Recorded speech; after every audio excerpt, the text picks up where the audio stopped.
Hi there, I'm Julie Stokes with Ellevate, Louisiana. In today's Engage Quick Take, we're catching up with Karen Stubbs, the Assistant Secretary for the Louisiana Department of Health, who's in charge of the Office of Behavioral Health. Karen joined LDH in 2013, and as head of the State Office of Behavioral Health, she leads policy decisions addressing prevention and treatment of mental illness, substance abuse disorders, and addictive disorders. Welcome, Karen. Hi, good morning. Thank you for having me. We're so excited to have you here. And we know that there's been kind of a lot of goings on in the Office of Behavioral Health and new ideas that have come about based on the last legislative session and some legislation in the budget that you were able to get passed. So tell us a little bit about those highlights of the session for the Office of Behavioral Health. Yes, we had a very exciting session, lots of kind of forward progression in the behavioral health world. We were able to achieve obtaining some funding for some new crisis services that will be part of our Medicaid benefit array. And this is really exciting because currently we don't have a lot of covered crisis intervention services. We have one or two services covered by Medicaid if you're seeing a current provider, but we don't have a true comprehensive crisis system of care. Really, historically, we rely on our emergency departments to provide that kind of service. So even though the Office of Behavioral Health this past session had pretty much a standstill budget, we have been so supported by our Medicaid program office, our sister office, and we were able to jointly receive some additional funding to start 3 new crisis services in early calendar year 2022. And then we'll ask for additional funding for a fourth crisis service that will take place at the end of 2022. We didn't ask for that in this past year's budget because it technically is going to roll out in a different fiscal year. But our vision is to have 4 standalone crisis services available to our Medicaid population.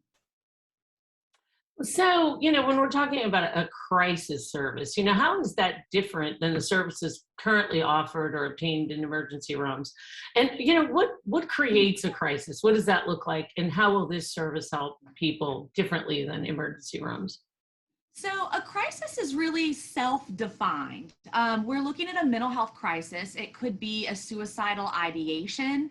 It could be heightened anxiety where you can't move, you can't leave your house, you can't calm down, or in the reverse, lethargic, can't move. A parent can't get their child to leave, things like that. So a crisis is self-defined in the mental health arena. And I think historically, you don't make an appointment for a crisis. You can't plan it. Even if you have a current, an active treatment provider, a great active treatment provider, often the answer to that crisis on a Saturday night at midnight is to call 911. That leads to an ambulance and to an emergency room. And what our vision is that we meet the person where they are. It doesn't have to be as long as the situation's safe enough. It doesn't have to be law enforcement involved. It doesn't have to be ambulance involved, which pretty much leads to an emergency department. There are a lot of crisis situations that can be handled with a licensed mental health professional, perhaps a peer who's gone through the same thing, and avoid that emergency department. And we know, especially right now, kind of the value of those ER beds and being able to address these situations in your home environment. But the important thing is addressing the crisis when it happens, but then not abandoning the person who was in crisis or their family. So our crisis services, you'll see, involve a lot of follow-up, a lot of holding to make sure there's that referral or that connection post-crisis. We define the crisis where you receive help for up to 3 days afterwards, or depending on the service, up to 15 days afterwards, to make sure the avoidance of that ambulance or emergency department didn't just happen Saturday night at midnight and then on Sunday morning at 6 a.m. they just call back, but that the crisis is truly stabilized and then connected to a treatment provider. So I would assume that you're going to have like case managers there that will help usher that case forward. Yes, and so in a sense, we aren't going to use that term, but we're going to have crisis mobile response. We're going to have what we call community brief crisis support, and so that is that 15-day follow-up.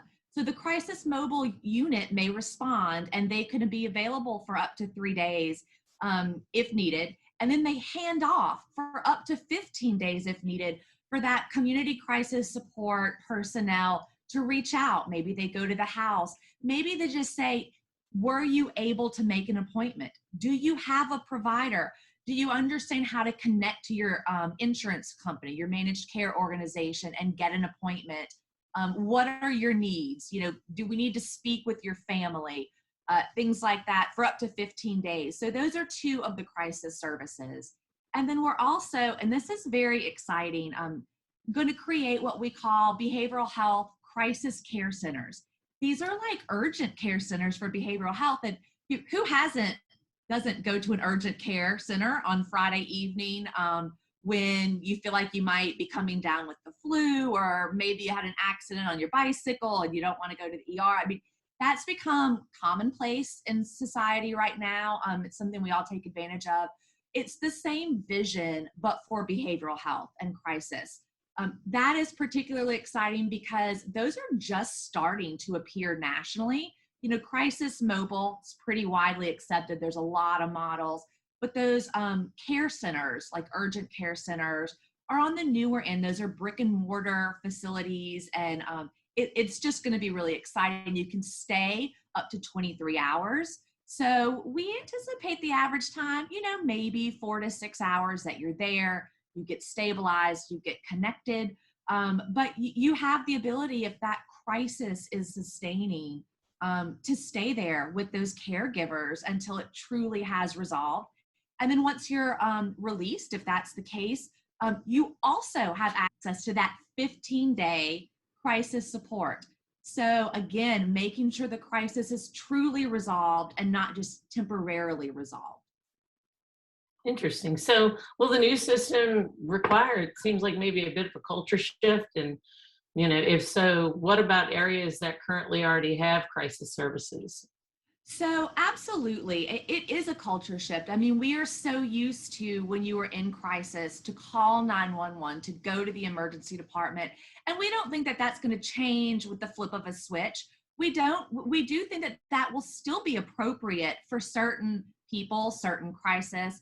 The goal, though, is to shift the perspective to treating it a little more upstream and in a different type of environment. And so we realize that, rolling this out is going to take some getting used to. It's going to take some awareness. It's going to take a certain comfort level to invite people into your home. We're all very comfortable with ambulance and police, but those crisis mobile units are going to have a different kind of philosophy, and so and a different support system. So it will take a culture shift, a perspective shift that will happen over time. We also are developing this system with the utmost respect for those few pockets who actually have started to develop their own crisis components. There's very, if any, areas in Louisiana that have the full continuum that we're talking about, but there are several areas in Louisiana that have these certain set of services. Maybe it's crisis mobile, maybe it's kind of a walk-in center, a living room model, a 23-hour bed facility in a couple of areas of Louisiana. So we're developing our system with them and around them, making them part. We definitely don't want to duplicate efforts. We don't want to penalize anybody who happened to be kind of an early provider, early adopter of these crisis services. So, people like Jefferson Parish, they have some really great crisis services already. We met with them maybe 2 years ago, and we said, tell us what you do. And so they've been very helpful, especially with the JPHSA. We know Metropolitan has some crisis mobile response also. We know Baton Rouge here has the urgent care type of walk-in center and is starting to get off the ground some mobile services as well as capital area. So we're definitely partnering with them. We're looking at how they did it right. I think they're very excited because prior to this initiative, most of those services were not Medicaid reimbursable. So we're hoping to give them an additional funding stream.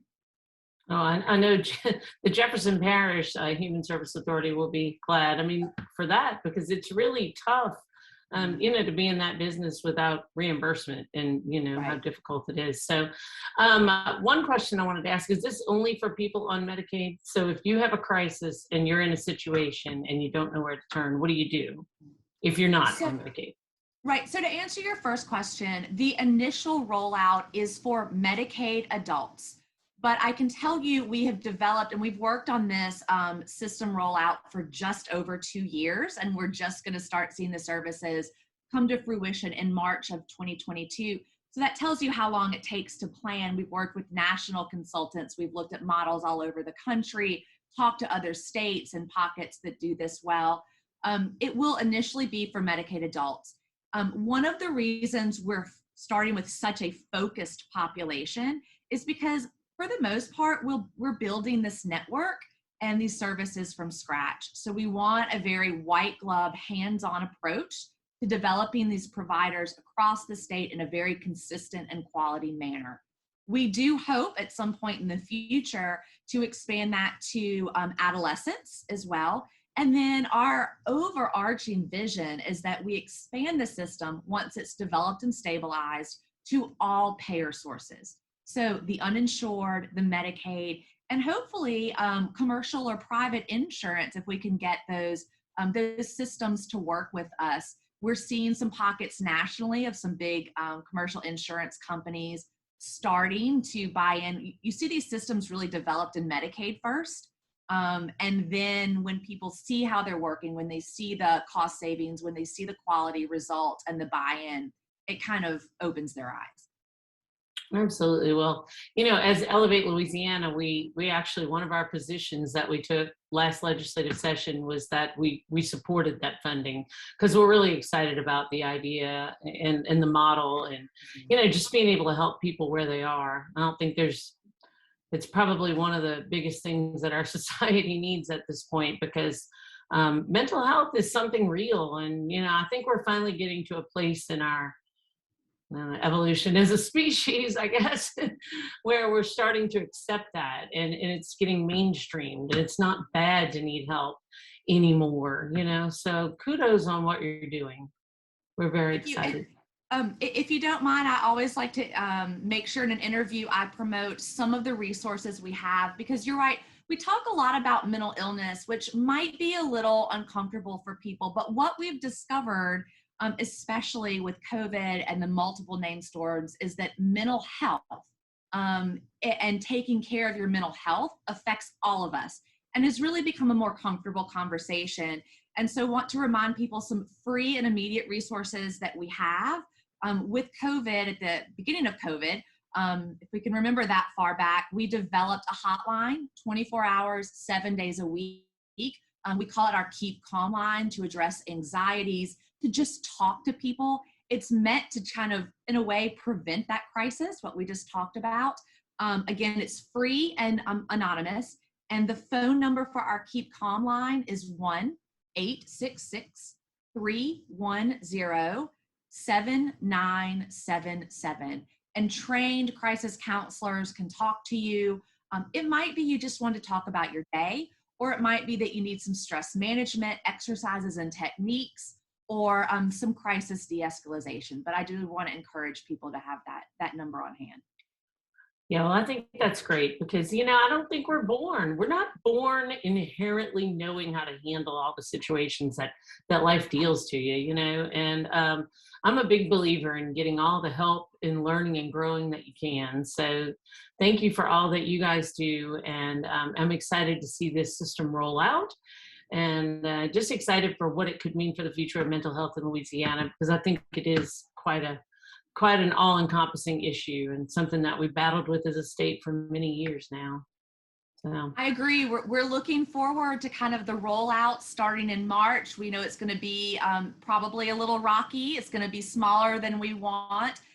We're kind of calling it a soft launch, but the services will go live. The providers will be new, but anything we can do to get the word out about these services, we appreciate.